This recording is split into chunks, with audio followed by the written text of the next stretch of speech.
Le dollar n'est plus une monnaie. Et tout cela, les puristes de la question, certains puristes de la question estiment que le dollar n'est plus une monnaie.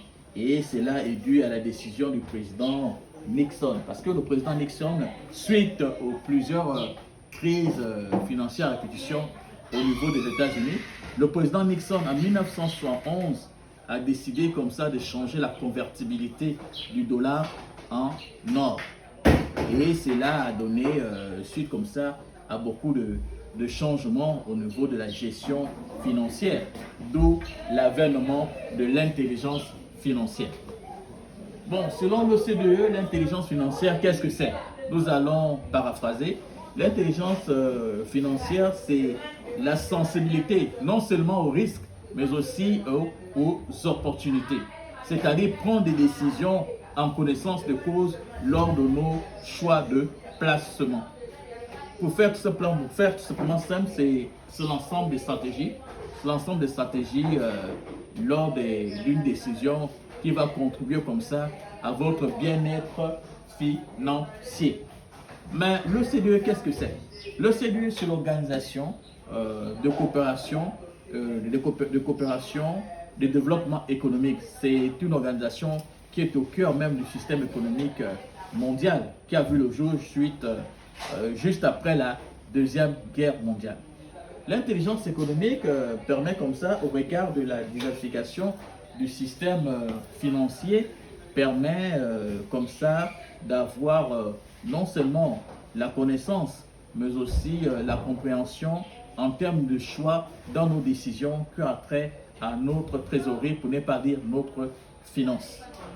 Mais nous allons rentrer dans la deuxième partie en profondeur dans les méandres de l'éducation financière, puisqu'il est important de noter ici que l'éducation financière est une discipline qu'on ne trouve pratiquement pas, non seulement dans les universités ou encore les grandes écoles.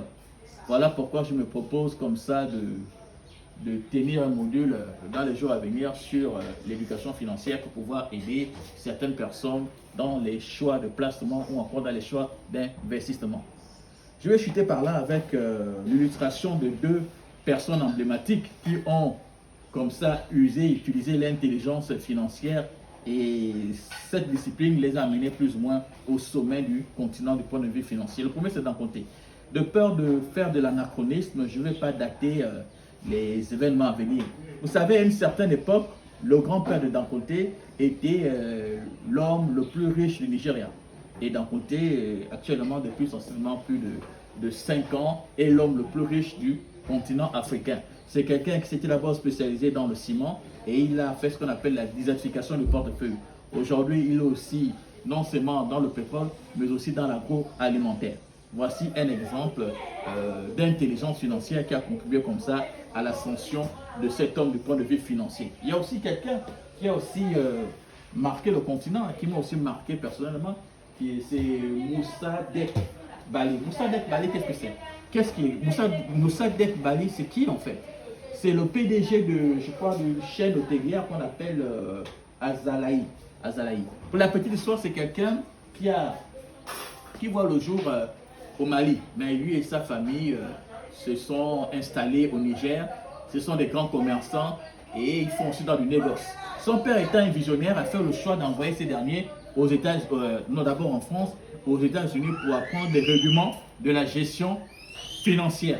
Ces derniers ont mis en contribution son expertise, mais à un moment donné, il a été confronté à des résistances. Voilà pourquoi vous entendez très souvent sur le continent africain la fuite du cerveau. Vous savez, on trouve plus de médecins béninois en France qu'au Bénin. Donc ces derniers, vu qu'il y avait de la résistance au niveau de sa famille, il a fait le choix comme ça de demander à son père sa part d'héritage pour pouvoir s'investir pleinement, mais à son propre. Au début, vous connaissez le rapport qu'il y a entre le rapport en Afrique qu'il y a avec la mort. Ces derniers, son père pensait que ces derniers le souhaitaient à demi-mot la mort.